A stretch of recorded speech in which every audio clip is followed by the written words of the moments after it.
Me alegra poder acompañarte en esta hora. Qué bueno es saber que cada día podemos ser fortalecidos por el poder de la palabra de Dios. Un grande abrazo para ti que estás escuchando este programa a través de Radio Nuevo Tiempo, a través de YouTube, a través de Facebook. Bienvenido, soy tu amigo el pastor Joel Flores y con gran alegría te abrazo desde este lugar y vamos juntos a disfrutar esta agradable experiencia de fe, de fortaleza, de vida, esta experiencia que hace que nuestra esperanza en Cristo cada vez sea más fuerte, que nuestra fe en Él se fortalezca. Así que gracias por permitirnos acompañarte como siempre. Bienvenido una vez más en la ciudad donde estés, en el país donde te encuentres. Gracias de todo corazón, porque día a día juntos enriquecemos nuestra experiencia en el Señor a través del estudio de la Biblia y a través de la oración. ¿Cómo es que los seres humanos enfrentamos el dolor? Hay diferentes reacciones y estamos estudiando el libro de Job y a partir del capítulo 3, el capítulo 4 en adelante, encontramos a un hombre afligido con tanto dolor en la vida que al mismo tiempo empieza no solamente a analizar su experiencia, sino empieza a ver cómo otros nos sufren. Y allí comienza una queja. Y esa queja, ¿por qué los impíos o por qué aquellos que no temen a Dios parece que todo les va bien? Ya en el programa anterior hablamos que hubo otro hombre que también presentó esa queja a Dios. Y esa queja fue presentada por Asaf. Y Asaf, allí en el capítulo 73 de Salmos, dice: yo tuve envidia de todos aquellos que les iba bien en la vida, y yo dije, en vano yo estoy sirviendo a Dios, hasta que entré en el santuario. Y allí me di cuenta cuál es la recompensa final de cada uno. Y allí yo dije, wow, soy falto de entendimiento. ¿Cómo es que no me di cuenta antes? Es que su visión cambió. Y aunque no podemos juzgar a cada palabra que Job coloca aquí, porque la expresión del dolor a veces es poder hablar ciertas cosas sin un buen racionamiento. Recuerda que Job perdió todo en un día, absolutamente todo. No solamente sus riquezas, perdió sus 10 hijos. Y es natural ver el dolor expresado. Pero aparte del dolor, la queja que presenta a Dios diciendo, esto es totalmente injusto. Porque Job creía que era Dios quien estaba enviando esto. Cuando nosotros conocemos la historia, que no era Dios quien enviaba. No era Dios quien causaba. Dios solo permitía, pero quien causó todo este dolor es Satanás. Sin embargo, hay otro personaje en la Biblia que también habló sobre los impíos y sobre la prosperidad que ellos tienen. Solo que él lo narra de una manera madura. ¿Y qué significa madura? Bajo una comprensión de su vida. Bajo la comprensión correcta de que finalmente nuestros ojos no tienen que estar puestos en los demás, sino puestos en Dios. Y cuando nuestros ojos están puestos en Dios, ya no miramos qué tiene o qué no tiene el otro. Empezamos a disfrutar de Dios aún en medio de la adversidad. Ese otro personaje es David. Abre tu Biblia, Salmos capítulo 37. Encontramos a David expresando con una fe madura y bajo su propia experiencia cuál es el final de los impíos. Nosotros siempre hemos aprendido aquella expresión que tenemos que esperar en Dios. Esperar no nos gusta. ¿A quién le gusta esperar en una fila, en un banco, en un supermercado, o cuando vas al médico? Y cuando te cita para cierta hora y la fila es larga y la espera sin duda desespera.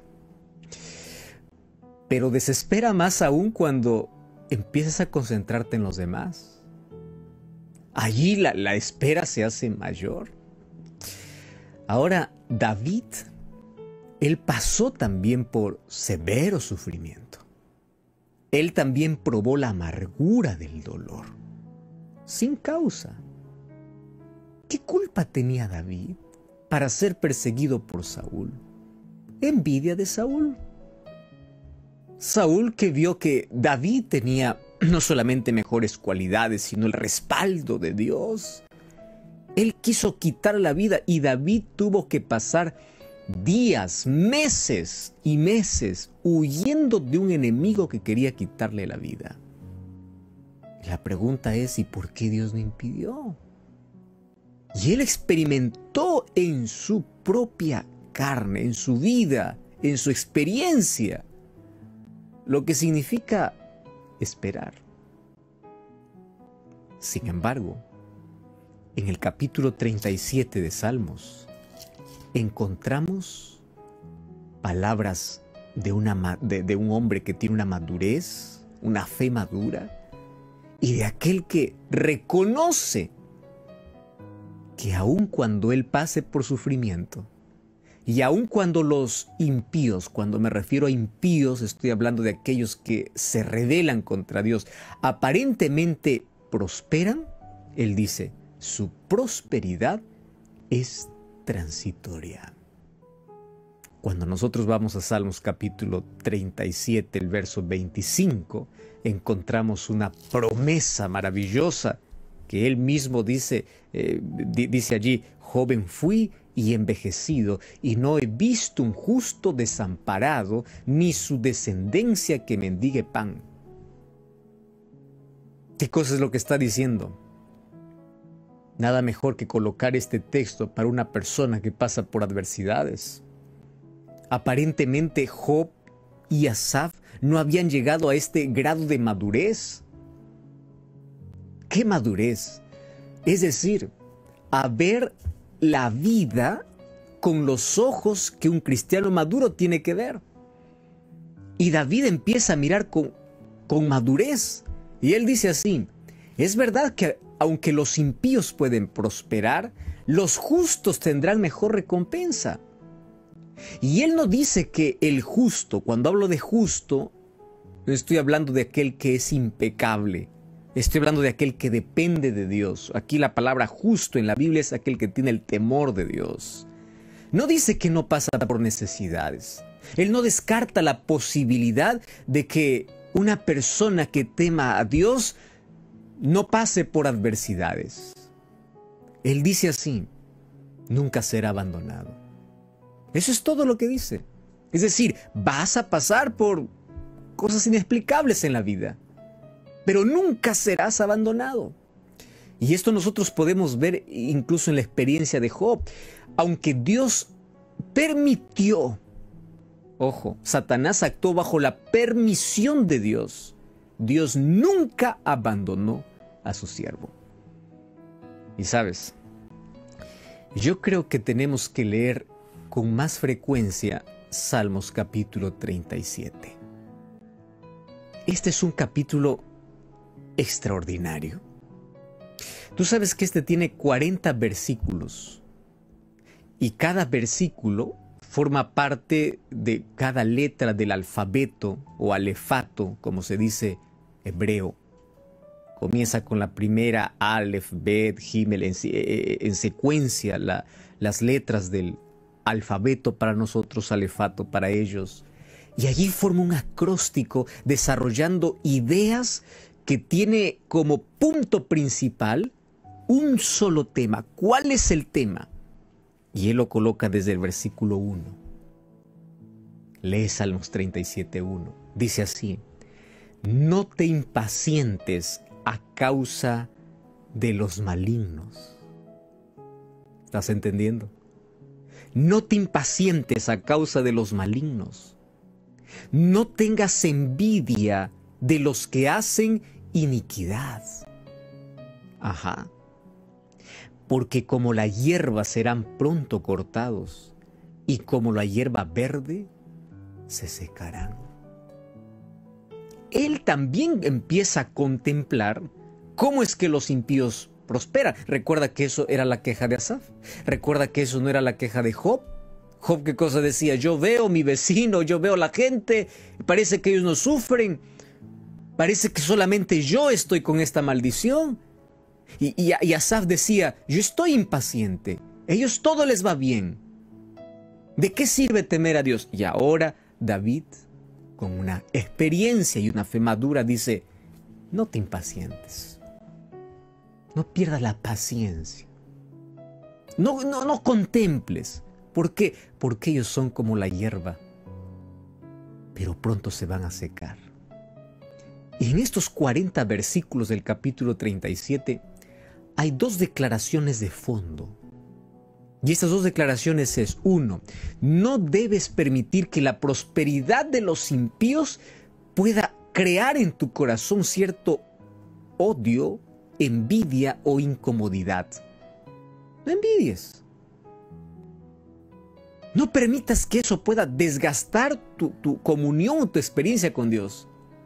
Porque puede ser que un momento digas, pues ¿de qué vale servir a Dios si yo estoy solo sufriendo y el otro no? Entonces, aquí lo que dice David es, no te impacientes con ello. Y número dos, lo que tienes que entender es que la prosperidad de los impíos es fugaz. ¿Qué cosa es fugaz? Pasajera. Pasa rápido. ¿Y por qué necesitamos ser pacientes? Porque al final la recompensa de aquellos que no pierden la fe, de aquellos que continúan creyendo en Dios, la recompensa, gloria a Dios, es grandiosa. Ahora la pregunta es, ¿cómo es que yo voy a ser paciente? Bueno, David aquí me da un consejo extraordinario. ¿Y cuál es ese consejo extraordinario? Mira, Salmos capítulo 37, versículo 3, 4 y 5. En estos 5 versículos, en estos 3 versículos, hay 4 acciones que tú y yo tenemos que hacer para no estar o no perder la paciencia, como bien lo dice David. Vamos al versículo 3. Comienza diciendo así, confía en Jehová y haz el bien. Y habitarás en la tierra y te apacentarás de la verdad. Extraordinario. O sea, no pierdas la fe. Confía en Dios y continúa haciendo el bien. Mantente fiel a Dios. ¿Sabes que este primer paso, este verbo confiar, que es tener fe, va acompañado de una acción? Confía y haz, trabaja, mantente ocupado. Porque cuando tú estás ocupado haciendo el bien a quien lo necesita, alimentas en tu corazón, cuando hablo de corazón es en tu mente, ya no más la envidia, ya no más aquellos sentimientos que pueden destruir tu fe, sino que aumentas en tu corazón sentimientos de alegría, de satisfacción, de placer, de servicio, de generosidad, de dadivosidad, de entrega. Y eso te ayuda. Tú sabes que a los pacientes o a aquellas personas que padecen algún tipo de trastorno mental o están en un cuadro depresivo, ¿se les aconseja hacer alguna acción de bien? ¿Por qué razón? Porque eso produce en nuestro organismo una sustancia que nos da bienestar. Cuando tú haces el bien a alguien, tú te sientes feliz. Y te olvidas incluso de tus propios problemas y de tus propias necesidades porque causa placer ayudar. Entonces allí comienza el primer consejo. No pierdas la paciencia. Confía y haz el bien. Mientras más ocupado estés haciendo el bien, esos sentimientos destructores o destructivos en la vida van a desaparecer. La segunda acción tiene que ver en cómo escapar de la indignación en relación a la situación de la vida.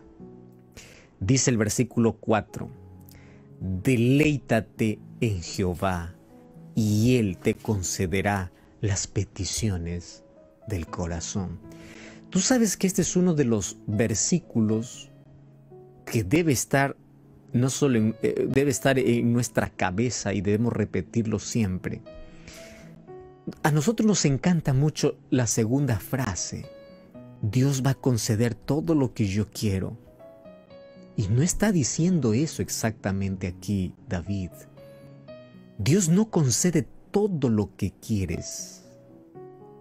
Dios concede lo que necesitas.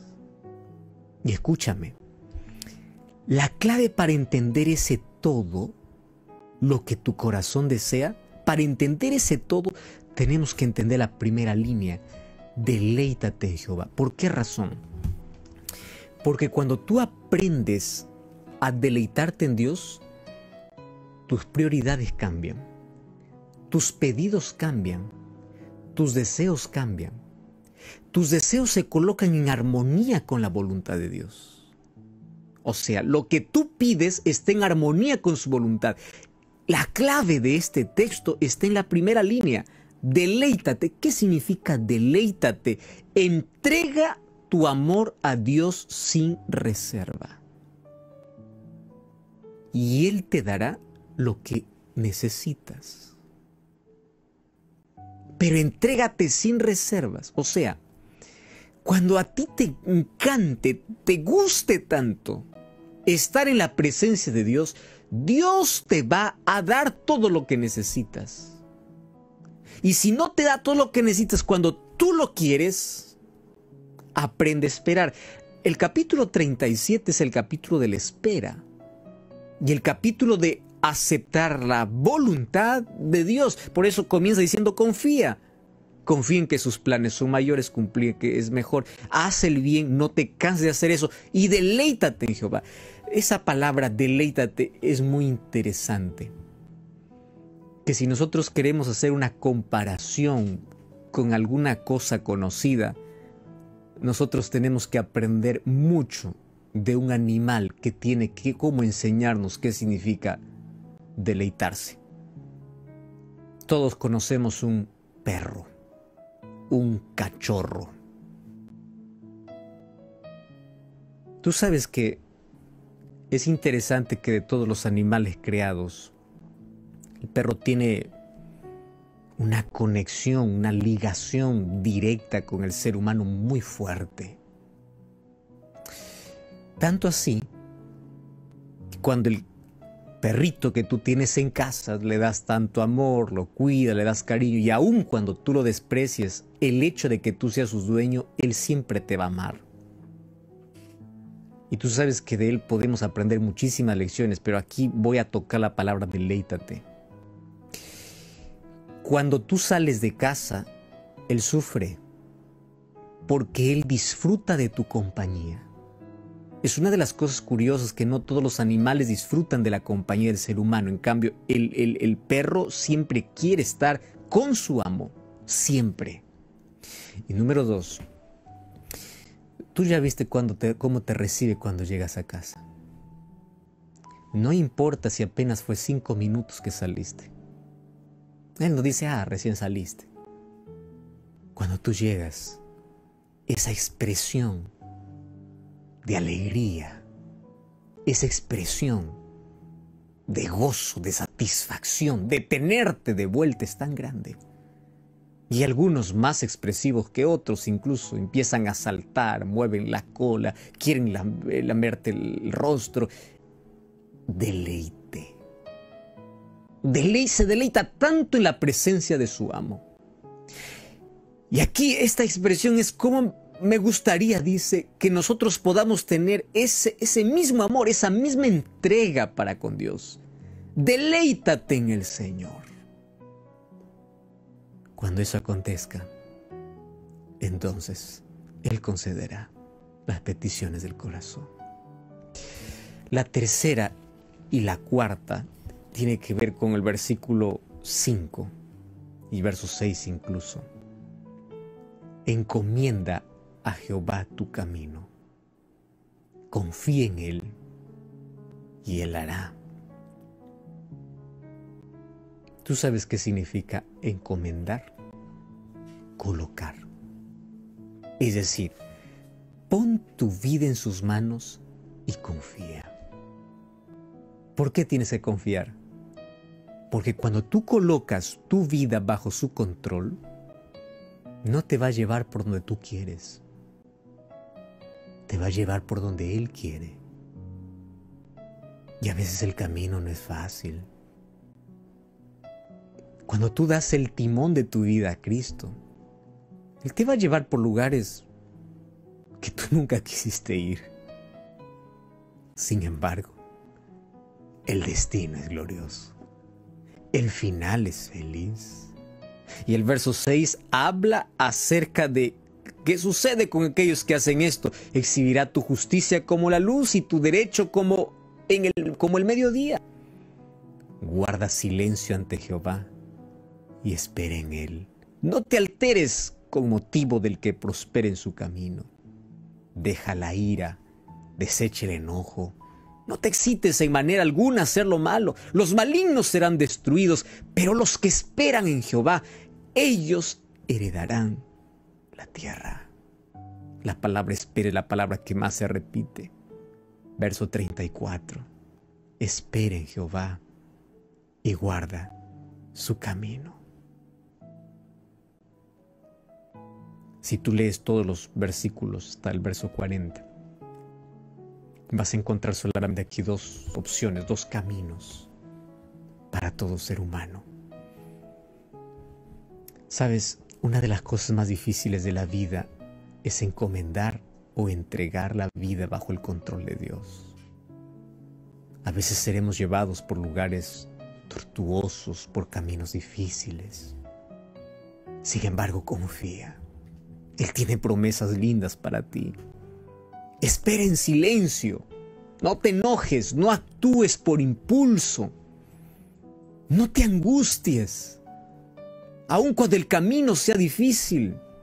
Aun cuando veas que los demás estén prosperando en todo y tú estés sufriendo, sigue confiando en Dios. El problema es que nuestros ojos a veces están más preocupados en ver lo que el otro tiene o lo que yo no tengo. Y nuestros problemas así se profundizan más. Lo ideal es que nuestra vida pueda estar centrada en Dios. Y cuando está centrada en Dios, estamos libres de envidia, de tristeza, de todo, de consecuencias del pecado.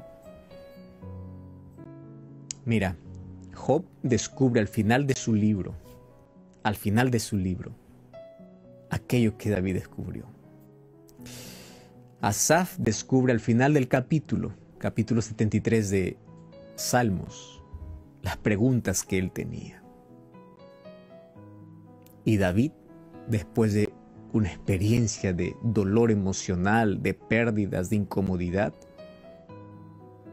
él dice: yo aprendí a confiar en Dios, aun cuando no entiendo todo lo que está sucediendo.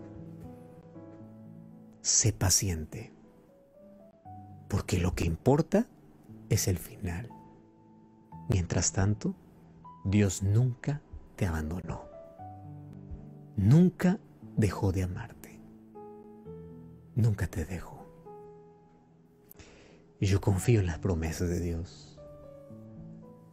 Y yo creo en sus promesas. Y yo estoy dispuesto hoy a colocar mi vida en las manos de Dios y hacer 4 cosas. Confiar y hacer el bien. Deleitarme en Jehová. Entregar mi camino y esperar en silencio. ¿No es fácil? Claro que no. Sin embargo, es lo mejor. Por eso, en el nombre de Dios, allí donde tú estás, confía en Dios cuando no entiendas todos los porqués de la vida. Cuando el camino sea difícil. Cuando no puedas dar más un paso. Cuando creas que llegaste al punto final, no desistas. Confía. Entrégate. Ríndete Deja que Dios pueda conducir tu vida. Y yo quiero orar contigo hoy. Y antes vamos a tomar juntos una decisión. Yo quiero que si tú estás en una red social puedas colocar aquí en un comentario: yo decido confiar en Dios. Yo entrego mi vida al Señor. Yo entrego mi camino. Yo me entrego a Él. Y yo quiero orar contigo. Y yo quiero que juntos podamos tener esa experiencia de una fe madura, donde uno aprende a caminar con Cristo. Y aunque no tenga todas las respuestas, por fe avanzamos, sabiendo que Dios conduce nuestra vida. Podemos orar. Querido Dios, nuestro corazón te entregamos. Nuestra vida colocamos en tus manos. Enséñanos a confiar. Enséñanos a deleitarnos en ti. Enséñanos a entregarte todo sin reservas. Enséñanos a esperar. Fortalece nuestra fe. Alivia el dolor. Lleva nuestras cargas. Danos esperanza y paz. Ayúdanos a caminar por fe, mirando solamente a nuestro Salvador, aquel que lleva nuestra vida, aquel que nos conduce por senderos desconocidos, pero confiando en tus promesas sabemos que vamos a llegar a esa meta final, a una eternidad contigo. Acepta nuestra entrega. Ayuda a las personas que hoy están sufriendo, aquellos que necesitan respuestas, aquellos que necesitan salud, aquellos que necesitan ser restaurados, aquellos que están maltratados, aquellos que fueron abusados, aquellos que no saben más qué hacer, aquellos que están deprimidos, aquellos que piensan que llegaron al final de su vida. Ayuda a aquellos que están a punto de colocar un punto final a su existencia, que no lo hagan, porque tú tienes un plan maravilloso para ellos. Y que hoy puedan sus ojos ser abiertos para ver un futuro mejor, porque en nuestro presente aprendimos a confiar en ti. Toma nuestra vida, muéstranos el camino, en el nombre de Jesús. Amén.